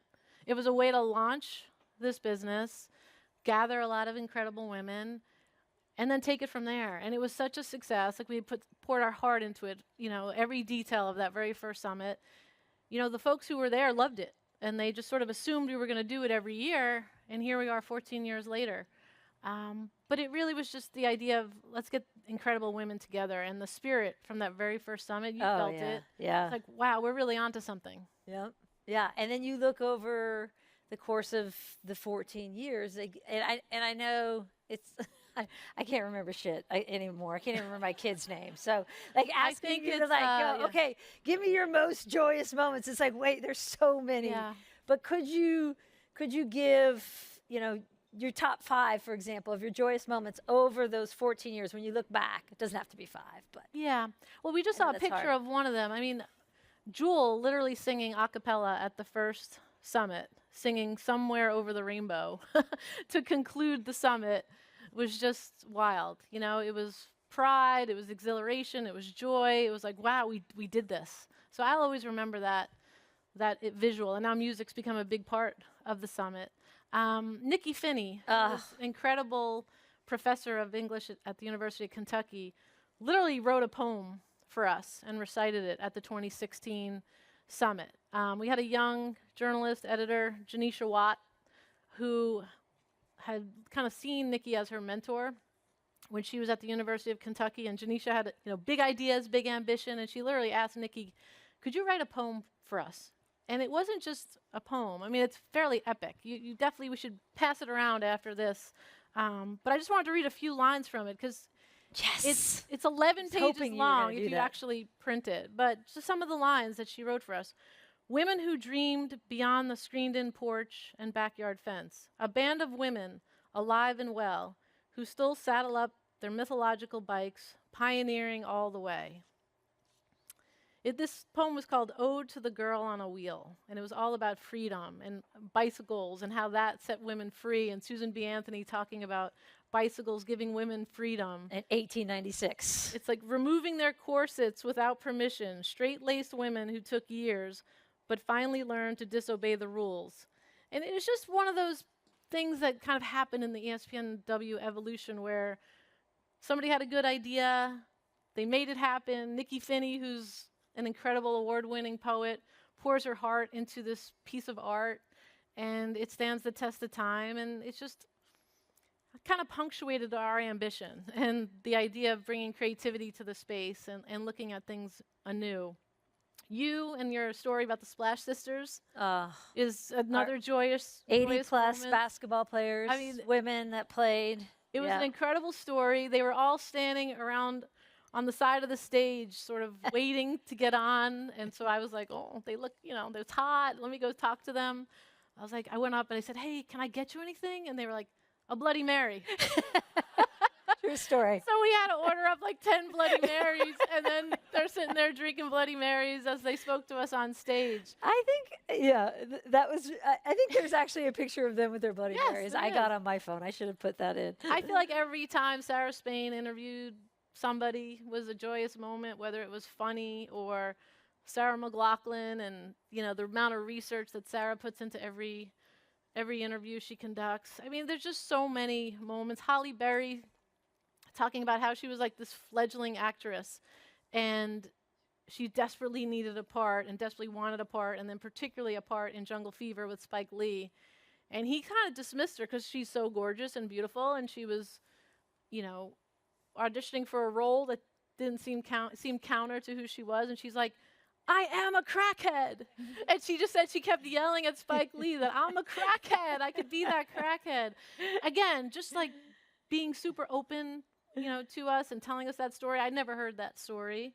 And just the universe of women, Robin Roberts, make your mess your message. I think we can all learn from that, right? Because life isn't everybody's got something. We all got messes. That's what and she used to say, everybody's got something. Yep. All of it. Meeting the sister survivors and giving them a platform at the summit and becoming friends with Sarah Klein. Like, it's just, incredible, just the network. I hope you feel it, you know, in terms of you have women now in your corner, people in your corner to talk to and to share and get career advice and figure out, where do I go next? Or I'm a little uncomfortable, or I'm a little restless. What do I do next? And now you have a band of sisters to turn to. I mean, Sheryl Crow speaking and then performing for us was another joyous high point, because that woman, again, has lived a life. She's so well respected.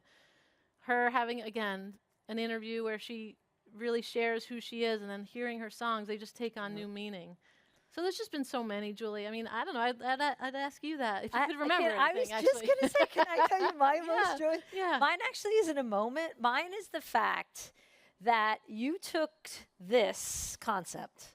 I remember you walking it to me in Bristol when I had just first come on to ESPN. I just retired from playing, and you were like, Julie, I have this idea. And she popped me, you gave me this book that was just so thick. I have this idea to start ESPNW, and we're going to do the summit, we're going to do all this. And as much as we all knew, like, yes, this makes great sense. We're all seeing it, we're feeling it, right? There's a lot of anecdotal evidence that shows that the fans are there. We didn't maybe have the data to back it up. You had the courage in that moment to say, no, we're going to get this shit done.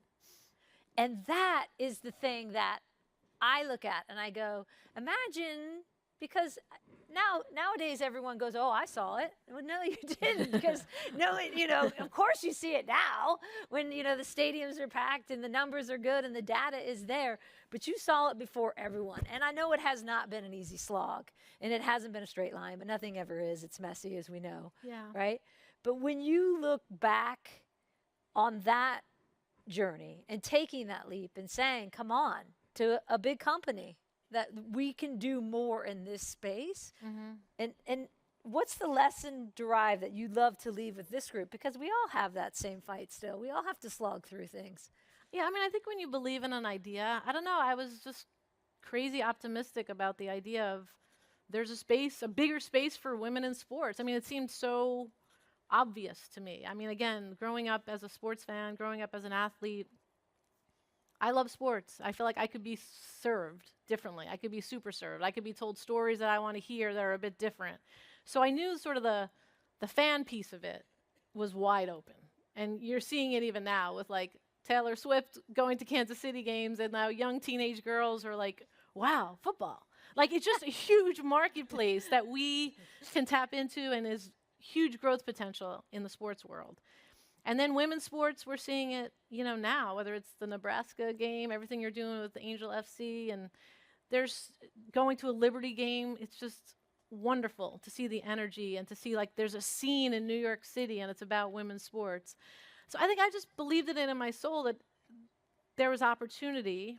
To your point about it was a slog, it was probably, you know, harder than I expected it to be, because for me, again, it's just driving additional revenue, it's driving additional growth, it's driving an additional marketplace. So, you know, that was difficult, you know, the fact that I feel like we could be even further along at this point. Yeah. But just believed in it. And I guess that's the message for all of you. If you have an idea, whether it's humongous or it's small or it's just making your company a little bit better, go for it. I mean, I guess the worst thing that could happen to me is people would have said no. And they would have shut me down and shut us down and shut out this incredible gathering. But that's the worst that can happen. They say no. I mean, so I think if you believe in an idea, and I think you got to mold it, right? You have to figure out your story. You have to figure out how to articulate it. You have to figure out the data points. You have to figure out what is going to resonate with different audiences. But you got to go for it, you know, and put your heart into it. And I think another huge lesson is surround yourself with amazing people. You know, I look at the, you know, the team at ESPNW now and in the early days, it's just intrepid, amazing women who took a leap as well and created something out of nothing, really. Like, you know, that logo didn't exist. Like, none of this existed. So it was very invigorating and very exciting. But surround yourself with people who believe in the idea and your idea and get reinforcement from them and just keep pushing. I mean, I think that's where we're at in the industry. Well, you know what they say, courage is contagious, my friend, and you were the first one to take that jump, so appreciate you doing that, because what you did is you spawned a lot of, I mean, beyond this summit, I mean, you've just spawned so many great things. But Julie, I mean, even the fact like our first meeting and you're like, yeah, sign me up. I mean, that's huge to have women like you. Yeah, but I had no like 3-inch book that I was saying, here's my game plan. I was like, yes, I'm behind you. You go and I will cheerlead you on. I mean, that's a lot of us go, yeah, of course. But then taking that step is always the hardest thing for all of us. And so I do think that courage is contagious. And when you see someone else take that step, you go, oh, I too can take that step. And now I'm going to do that as well. And so last thing before I let you go is what's next for you? Yeah.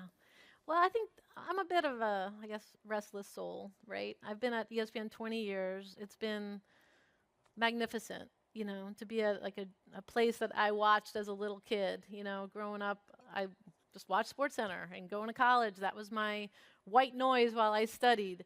And it's been an amazing journey. I think I'm just itching for something new and the next thing. So I'm going to start my own shop. Like the young woman from Indonesia, I want to start a woman-run sports marketing company. No, but I'm gonna, take some time. I want to, reach out to all the amazing women and men I've met across this journey. I love marketing. I love the sports space. I think women can be served and engaged in new ways and brought to new products and brands. And so, marketing consultancy that I can really work with dynamic, interesting people and ultimately maybe get the band back together. But I think just looking at the space in a new way. I fear I'm kind of bogged down in kind of thinking about the same ideas over and over again. I think so for me, I want to reignite that passion and dive back in, but do it at a different rhythm. I have 3 sons. I have, a lot of desire to spend time with them and be more present. So I'm going to try to have my cake and eat it too. I'm going to try to do incredible work and do it on my terms if I can. It's amazing, though, when you get, and you're not drinking from the fire hose every day, Yeah. you can actually stop and reflect and go, okay, and look at it from a different lens. Well, because I think that's where W came from. It was like clear-headed. I was working for, at the time, our president, George Bodenheimer. I was his chief of staff. I had the opportunity to just sort of think about the long-term health of the company and where there could be opportunity. And I just remember that. I was very clear-headed about the strategy and the vision and what we needed to do and how challenging it would be. So ideally, I can clear my head and do that again and continue to do great work and make a difference. Right on, sister. Before I let you go, one more thing we want to show you. I speak for myself and for ESPN when I say it's truly awesome to have everyone here with us. As I look out on this group, I see so many people who are at the true heart of women's sports. And if we are to continue the momentum women's sports has gained, there has never been a more important time for us to involve, mentor, coach, and guide the next generation of young women. Laura Gentile, Queen of W, our fearless leader, Duke field hockey legend, hockey mom to all, and best gams in the game. Thank you, Laura, from the bottom of my heart. May we all take a page from your book and take bigger swings and demand more. I'll see you at the bar. What can I say about Laura Gentile? There was one memory that I always go back to. Laura and I sitting in this little conference room. She had an idea for ESPNW and me thinking, wow, what an incredible idea. I can't even imagine anyone better to get this off the ground. You were the first one to think well beyond, a decade beyond others in terms of what was needed out there and in this space, and you were fighting for it and you willed it to happen. And for that, I will always love you. I want to first and foremost give Laura credit for having the vision to create ESPNW. And second, and probably more importantly, for executing against that vision. She was relentless in making sure the company invested in this important stream of programming, as well as being a thought provocateur for many women in sports and athletics. You have shown so many people what it is to do if you're not afraid. She was undeterred, and she was right. And because of her efforts and her vision, she created an entire legacy and a whole brand. And how many people get to say that? You did it all, so much over the years to contribute to our success. And importantly, along the way, you earned everybody's respect and admiration.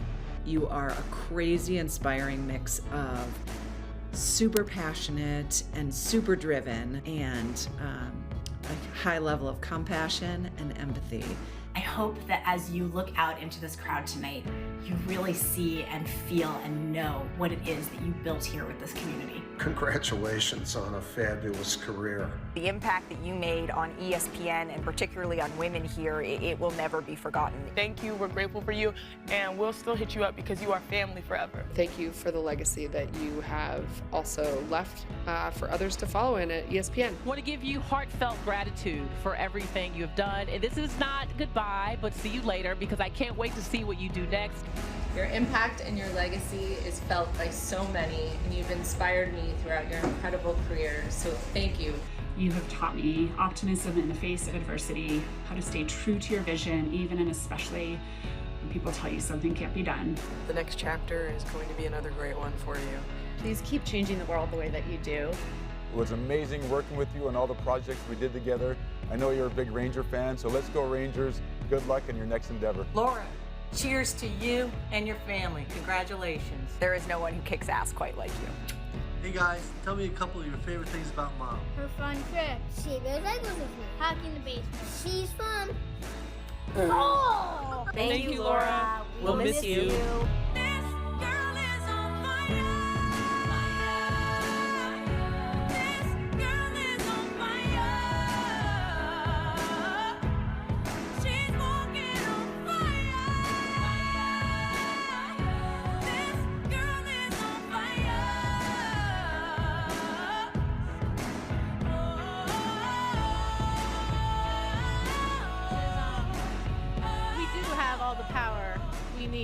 To make change. You know, it gets super daunting sometimes and you feel like you're not being heard, but we have what it takes. And I think ultimately it's just, you got to get to the top. You got to get to the top where you're the decision makers, and we got it. We just, whether it's this generation or the next, we're on the right track. And just appreciate all the love, and I'm so happy you're here with us. Thank you. Thank you, Laura. President Gentile sounds fantastic. Thank you. Oh, go to the bar. To the bar. You got to do the housekeeping. Yeah. We're going to do the housekeeping first. Laura Gentile, ladies and gentlemen. What was cut out? One comment I did want to say that was cut out from my thing. Laura is all of those things that you just saw. Also, I'm pretty sure she has like the best hair I've ever seen in my life. She's like a walking Faria commercial. It's just like, because I'm worth it. You did say that to me earlier, yeah, too, you too. Well, on. it's true. I'm sharing all of my compliments. How are we feeling about day one, guys? What an incredible night one, Rach. Just amazing conversations. And the beautiful part is that you all came in today. We have great food, great drinks, great conversation. You get to go to bed early tonight, okay? Rest up. Tonight only. Because if you don't know what's coming, baby, ask somebody. Let's go.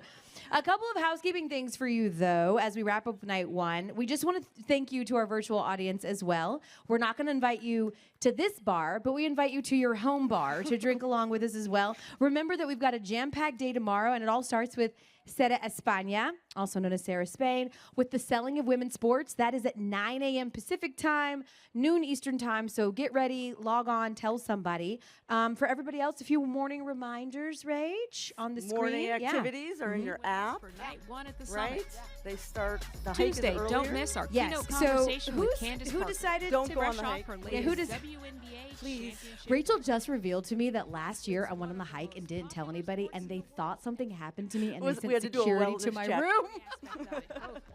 And off I was the just track. hiking with my girl. The women of F1 and the F1 Academy are in the house when the ESPNW Women in Sports Summit returns tomorrow. It's no pain, no gain.